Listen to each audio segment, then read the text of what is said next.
Hello, everyone. If you hear any grunts or groans, that's Baby Rogue. That's what she does.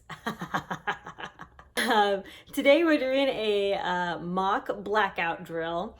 When you do a mock blackout drill, there's a few things that you need to consider, and I'm going to write it here on this whiteboard here. When you do a mock drill, it doesn't have to last forever. It doesn't even have to last, several days. It doesn't even have to last all day or all night. Just do it however long you want to, right? This is just to check your prep. So I'm going to write out a few things that we really want to pay attention to when we're doing a blackout drill. And, whenever you feel like, you're done and you're writing notes about any sort of holes that are going on in your blackout, scenario, whatever, then that's it. You can stop it or keep going or do whatever you want to do. Okay, so let's look at this here. Okay, so one of the first things we want to look at is entertainment. Why? Well, because entertainment is something that we all need and want. Now, as husband and I, we can just read a book, we can play board games, whatever, but we have a 2-year-old, almost 3-year-old, she's almost 3 years old. So, we need to be a little more hands-on with her. We are usually very hands-on with her, but, in certain scenarios, you just want to make sure that you're being as hands-on with kids as possible, with crafts and games and all these things. And we do have a solar panel set up, as you can see here. That we can charge iPad, that we have movies on, just for, funsies' sake, right? And then, I have a baby who eats, sleeps, poops, okay? So she doesn't need entertainment, right? Okay, so, we've got all that covered, but it's just things that you had to think about. As adults, you can do whatever. We can go catch up on our sleep. That sounds amazing. Next thing that you're going to want to look at is security. So when your lights go out, is there anything that is tied to your electricity, such as if you have a security system, any cameras, anything like that could potentially go out in a blackout situation? And then the next thing is going to be warmth or cooling. So if the electricity goes out, how are you staying warm or how are you staying cool? Now, we just happened to pick a stormy day. It actually is going to be stormy and rainy today, and it's not going to be very hot. I didn't know that to begin with, okay? I just happened to pick this random day. It could have been 80 plus degrees like it normally has been these past couple weeks, right? But it's like low, mid 70s. It's like perfect weather. So we're going to open up the back. The screen door, let some airflow come in. Normally we'd have fans going, but no electricity, no fans, right? So we're going to let the airflow come in through windows and things like that. And then the next one's going to be food. Food is pretty set. You're going to use your food storage, and then however you're going to cook it with your propane or butane, camp stove set up outside or near a window, right? Or using your barbecue or a fire pit or something like that, right? With your refrigerator and your freezer, I would say just don't open them, okay? It kind of depends on the situation, but something like this where it's being caused because of like a lightning storm or something, just don't open the fridge or the freezer. There's no reason to. It'll stay cool for long enough, hopefully, until the electricity comes back on. But if it's going to be a longer period, then maybe try to eat some of that stuff in the fridge and freezer, if you want to. The next one is going to be the water heater. So if the water that is in the water heater right now, at the time of the lights going off, is still nice and hot, okay? So if you want to take a shower and take advantage of that hot water, do it, okay? Because it's actually not going to stay hot forever. So go ahead and take advantage of it. You could even empty it and, do whatever you want to do with it, but it's nice hot water in there right now, and it's not going to stay that way, and it's not obviously going to get hotter, okay? So use it. And then the next one is going to be your light and blackout kit. So I'm going to show you that here in just a second, but everyone should have that. And then hygiene, you just want to make sure that you have your hygiene set. Any waterless solutions, again, using that water heater or boiling water, but do you have the extra water to boil, stuff like that. So let me just show you around a few things. So our blackout kit grows a lot. I'm not going to show like every single thing that we have in here. I always throw like new stuff in here. Like I'm always buying candles, or making candles, or, whatever. I get a lot of votives for, I'll show you here in a second. We have a couple solar panels, lanterns, we have that UCO candle, lots of batteries for this flashlight that I have right here. This is actually the Hydro light. It's a solar flashlight, which it's actually an amazing flashlight. Charges in the sun and stays charged forever. You don't even have to keep it in the sun. This has been sitting inside for like ever. Anyway, extra batteries, flashlights. We have our ham radio. Not in here. We actually have the ham radio out there. And random stuff. We have a lot of solar panels. We love solar. Candles and stuff. So let me show you what I have a bunch of these votives for. So I have votives and tea lights for these UCO candle lanterns. I also have it for these cool little candle holders that I got from IKEA. They were like $3 or something. So I'm going to put these in here and see how they work. This is the first time I'm testing them out. I love testing gear. Outside of the candles in our blackout kit and everywhere, we have a crap ton of candles. Okay, we just have so many freaking candles. And I have a bunch of beeswax, so I can make candles if I so choose at any point in time. There you go.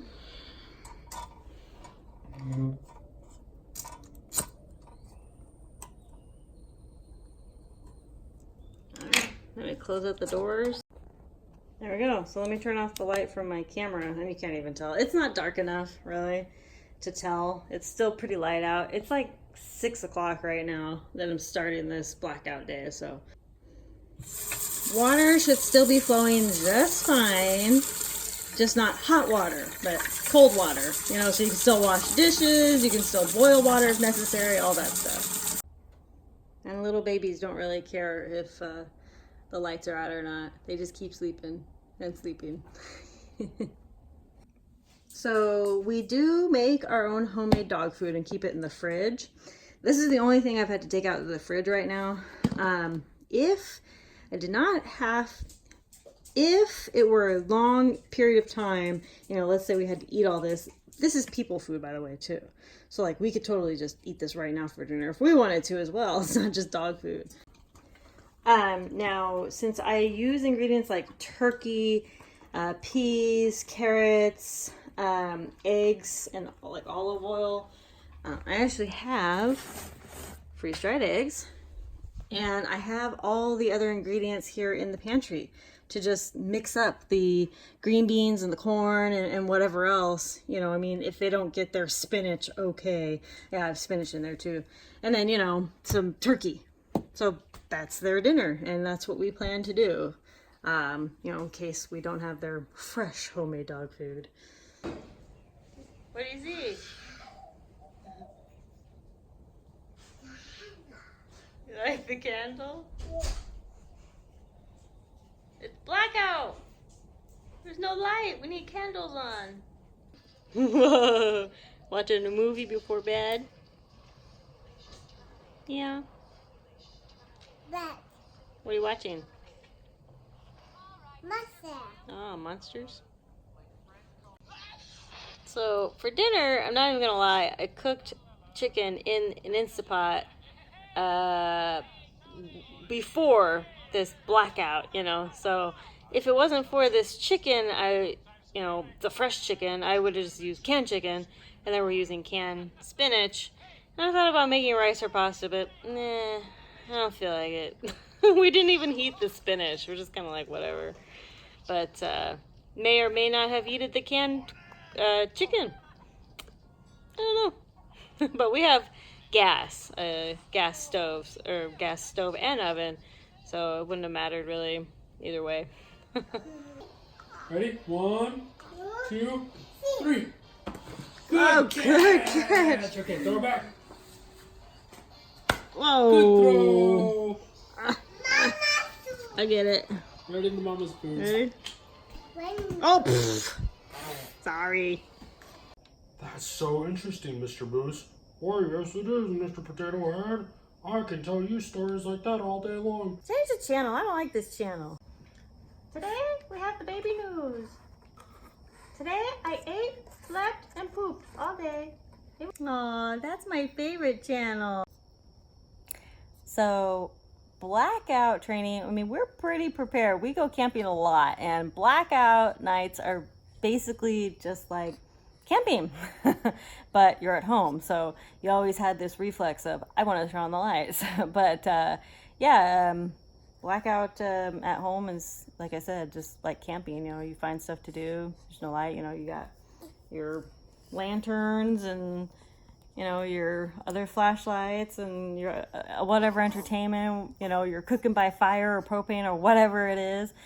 Now, prolonged blackout, of course, can be a little demoralizing because, you know, we do like that light. But as long as you have, you know, enough candles, flashlights, you know, these kinds of things to have some sort of light source. But you also have to consider, you know, how long you need that light source, because eventually you're going to go to sleep. Like when we go camping, basically when it gets dark, we could just go to sleep, especially because we have Kid Rogue and now Baby Rogue, who, you know, they go to sleep early and we just go to sleep with them, because why not? We like sleep. So anyway, it's just fun to practice with your preps and things you don't normally, you know, get to practice with. So, you know, don't misunderstand what I'm saying about, you know, lights out and, you know, emergency and disaster situations, because, you know, when it becomes to real emergency and disaster situations, it can, oh, the lights are back on. When it comes to real emergency and disaster situations, you know, it can be very stressful, you know. So you not only have, you know, the lights out, but you have an actual stressful situation going on. So that's why you want to practice as much as you can during stress-free time, so that you can really see where the holes are. You know, make a meal, you know, look over all your preps, you know, that kind of thing, and really just make sure that you know, you'll be good to go, and not just a blackout situation, but, you know, adding in the stressfulness of, you know, whatever is going on. So anyway, that was fun. You know, we just spent a little night, you know, in the dark, and we feel pretty confident. There are a couple things that we want to not change, but improve. Yeah. Like I want some more flashlights, and husband wants to make our solar situation more permanent. Like right now we had the solar batteries, like I had showed earlier, but they are not hooked up to the solar panel 24/7. They just get charged, you know, every once in a while when we take it out to the solar panel. And he would like it, you know, to be more permanent setup. And then I just want more flashlights in general. And then I can never do without too many batteries. So always need more batteries, need more stuff. So anyway, a lot of fun. Thanks everyone for watching. Conquer tomorrow by preparing today. Talk to y'all tomorrow. Bye.